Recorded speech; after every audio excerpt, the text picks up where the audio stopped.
C'est peut-être la chose la plus géniale qu'on m'a proposé de faire jusqu'à maintenant. Parce qu'on est plusieurs, parce qu'on peut tous se mélanger ensemble, parce que c'est le fun de découvrir des nouvelles compagnies, des gens qui font un peu la même chose que moi. C'est le fun vraiment de pouvoir voir ensemble qu'est-ce que ça peut donner. Surtout qu'on est beaucoup, ça va donner vraiment une idée super large, avec un marché super large. Les gens vont pouvoir découvrir ça. Il y a 24 designers qui regroupent autant des designers d'accessoires que de vêtements. Donc ça forme vraiment un tout, ça permet de voir vraiment tout ce qui se fait dans le recyclé. Mais pourquoi on a décidé de le faire? Ouais, pourquoi? Mais ça allait de soi, je pense. C'est sûr, moi j'avais hâte de faire des défilés. Surtout que c'est le grand défilé vert. C'est vert? C'est vers ça qu'on s'en va.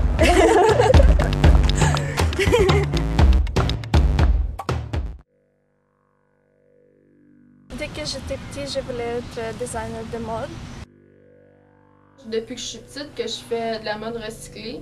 Ça a commencé avec le bac de recyclage à mes parents, où que je faisais du bricolage. Puis à la base, c'était même pas de la récupération que je faisais, c'était plus ce que j'appelle du grand bidouillage. Tu sais, c'est comme un soir, t'es toute seule dans ta chambre, tu t'ennuies, tu rentres, tu chopes et tu fais « Ah tiens, je pourrais faire ça avec ». En fait, c'est comme naturel.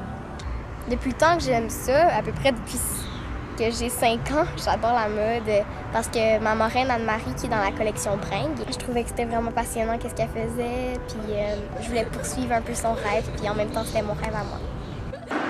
Ben, nous, on s'est rencontrés au cégep. En fait, ce qui nous intéressait, on aime travailler avec le tissu, mais on n'aime pas nécessairement le phénomène de mode. Pour nous, c'est relié un peu au phénomène de surconsommation. C'est une façon qu'on a trouvé de réunir nos valeurs, puis notre intérêt pour le tissu et les vêtements. Moi, je vends chez Folguéné, qui est dans Chagua-Maisonneuve. Fait qu'il faut pas que ce soit très cher, il faut vraiment que ce soit abordable pour encourager les gens du quartier à acheter du récupéré. Bien, présentement, chez Folguéné, on retrouve 48 designers, donc principalement issus du quartier Hochelaga-Maisonneuve et des environs, de Montréal, de Québec, de Saint-Calix, de Saint-Alban. On fait en sorte que...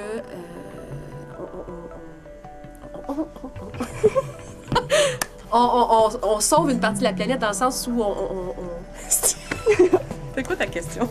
Pourquoi j'ai décidé de faire de la mode?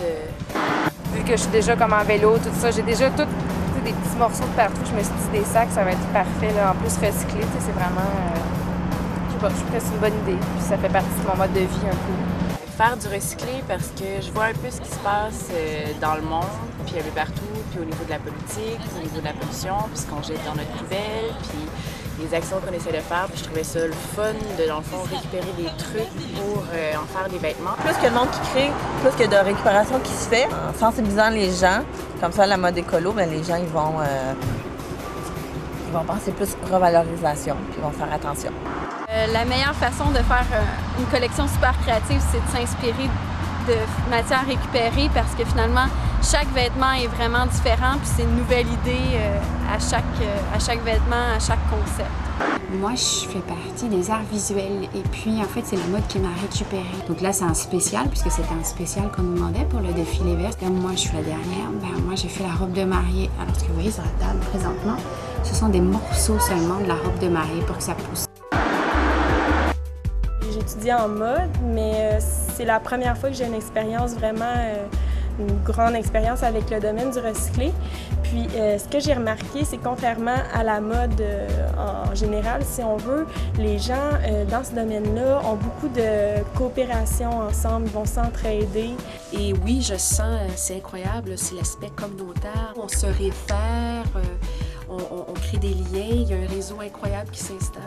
Puis j'ai trouvé ça vraiment impressionnant juste pour le défilé, d'être 24 designers, on faisait souvent des rencontres, tout ça. Puis c'était pas de la compétition, c'était vraiment de l'entraide, vraiment de la coopération. Puis c'est vraiment ça que j'ai remarqué qui se démarquait vraiment de ce domaine-là.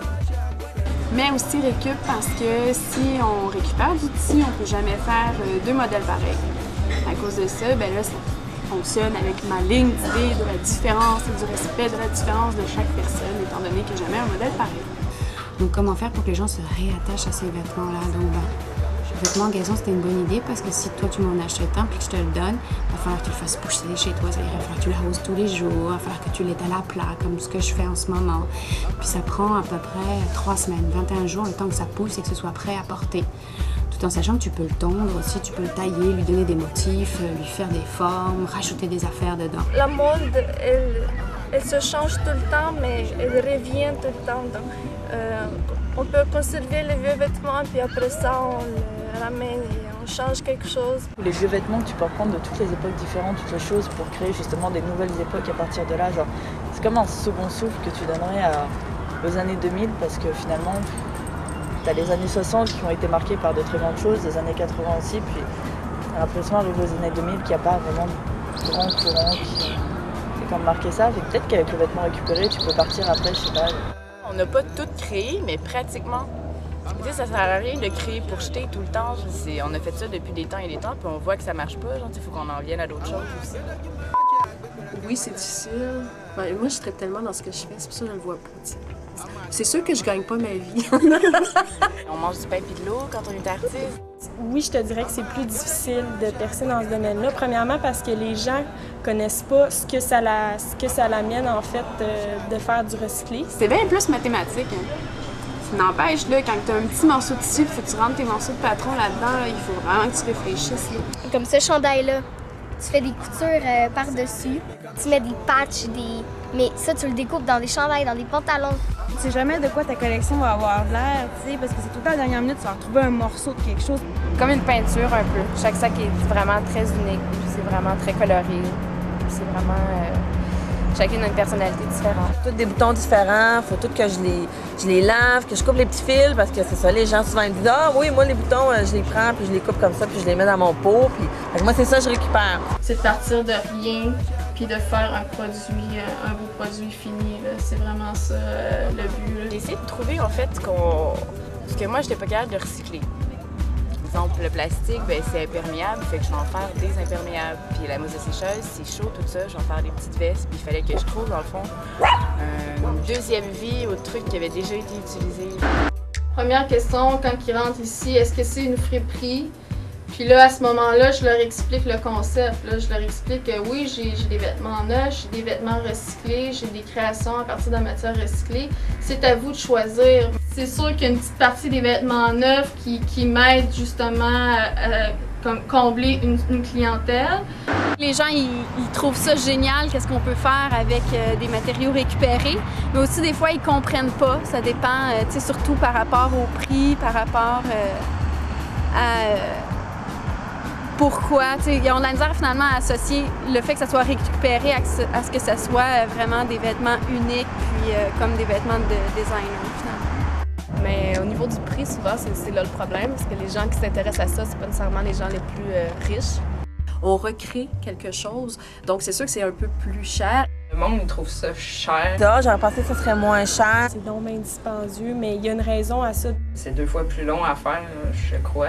J'ai fait je sais pas combien de friperies pour trouver ce tissu-là, si j'en avais assez dans cette pièce-là. Il y a des modèles qu'on peut retravailler des mois jusqu'à temps que ce soit vraiment la perfection. Ouais. Je vous dis, là, c'est pas facile. Toutes les paires de jeans sont différentes. Fait que c'est pas... Même si tu essaies de faire un produit à la chaîne, ça reste une plus grande main-d'œuvre. Fait que c'est là qui est plus coûteux. Là. Ça, c'est malheureux parce que c'est pas connu. Puis c'est justement, je pense, c'est un des objectifs du défilé, de pouvoir éduquer les gens, de pouvoir montrer, en fait, tout le travail qui est fait pour avoir ça, en fait, les produits recyclés qui sont offerts. Parce que aussi, la mode écolo, c'est souvent, c'est équitable, c'est éthique. Tout va ensemble finalement, donc d'acheter une petite breloque au village $1, que tu sais que ça a été fait probablement en Chine. En Chine, ils sont payés 25 $. Bon, j'extrapole, là, c'est gros, là, mais c'est quasiment, tu sais. C'est ça pareil. Nous, on se verse un salaire convenable là, pour pouvoir vivre. Ben oui, on est fiers de ce qu'on fait. Ma mission, si je peux me permettre, c'est de valoriser, mais c'est d'éduquer aussi la clientèle. Moi, quand ils voient mes choses, souvent, ils regardent comme ça, puis je dis « Ah, c'est fait à partir de boutons récupérés. » Ils sont vraiment « Ah, des boutons! » Et puis là, vraiment, ils portent attention. Qu'est-ce que je fais, c'est tellement créatif que je verrais pas... je n'irais pas faire mes sacs dans une usine, dans une manufacture qui fait ça. C'est sûr que ça resterait très... vraiment comme fait main. Ça vient d'ici, puis c'est fait avec une conscience. Ça, c'est important. Les gens qui sont déjà sensibilisés, fait qu'ils le font tous les jours, ils vont acheter recyclé, puis ils aiment bien ça le recyclage. Il Il y a les gens qui, pour eux, c'est une mode, fait que ça va rester une mode, mais ils vont peut-être être justement accrochés puis être sensibilisés pendant ce courant de mode-là, fait qu'ils vont continuer à acheter Récup. Les affaires récupérées, recyclées, revalorisées, l'impact que ça a, mais après ça, t'es pas capable de revenir en arrière. Nous, justement, oui, c'est de la récupération, mais ça n'a pas l'air de du vieux. Puis ça, c'est super important pour moi parce que, justement, c'est ce qui va faire que ça va casser le côté associé encore au côté sale, au côté usagé. Non, regarde, c'est juste que c'est des choses qui ont une longue vie, puis c'est une seconde vie. Tu sais, tu verras pas une madame d'affaires acheter du recyclé puis porter ça à son bureau, là. C'est ça, c'est comme moins accessible de ce côté-là. Je sais pas, faut être un peu ouvert d'esprit aussi. Il faut enlever le contexte déchets puis plus regarder comme le résultat, puis tu sais, l'idéologie qui est en arrière de tout ça. Là. Si on veut agir puis commencer vraiment à poser des actions, bien c'est un à chacun. De partir de l'intérieur pour donner à l'extérieur. Dans les prochaines années, je pense que ça s'en va vers où? Une zelleuse Récup. Par exemple, ce qui va arriver au Québec, je pense que c'est que la mode Récup va être de plus en plus diversifiée, parce qu'il y a de plus en plus de designers de différents horizons qui vont s'y intéresser, puis le marché se diversifie aussi. J'imagine qu'avec le fait qu'on parle beaucoup plus d'environnement, ça va commencer aussi que ce soit quasiment juste du récupéré ou le monde, ils sont alarmés, hein, ils savent plus s'ils vont continuer à vivre longtemps. Je pense que ça va aller de mieux en mieux, on va en avoir de plus en plus et plus facilement. Puis moi, ben, ça va dépendre si je veux savoir une subvention. De plus en plus de création qui va se faire pour les designers, donc ils vont peut-être, heureusement, je leur souhaite, pouvoir en vivre. Parce que oui, moi je remarque comparativement à l'année passée, ma clientèle a plus que doublé. Puis là, on parle d'un quartier là, qui est un des, je pense que c'est le 3e quartier le plus pauvre ici à Montréal et au Québec, si je me trompe pas. Là. Donc, imaginez, si la clientèle a doublé, ça serait quoi ailleurs? Ben, c'est un réflexe, c'est ça le mot que je cherchais en fait, c'est que ça sera pas « Ah, ok, je vais le faire parce que c'est tendance », mais je vais le faire parce que c'est un réflexe, parce que ça fait partie de mes valeurs, de mes besoins, d'agir comme ça, de consommer de cette façon-là. Avec l'avènement Récup, que c'est in, c'est à la mode, on en voit partout dans les revues, je pense que c'est en train de devenir une tendance qui pourrait peut-être après rester, mais je trouve qu'il y a quand même un gros boom du vêtement écolo qui fait que ça peut peut-être nuire un peu à long terme.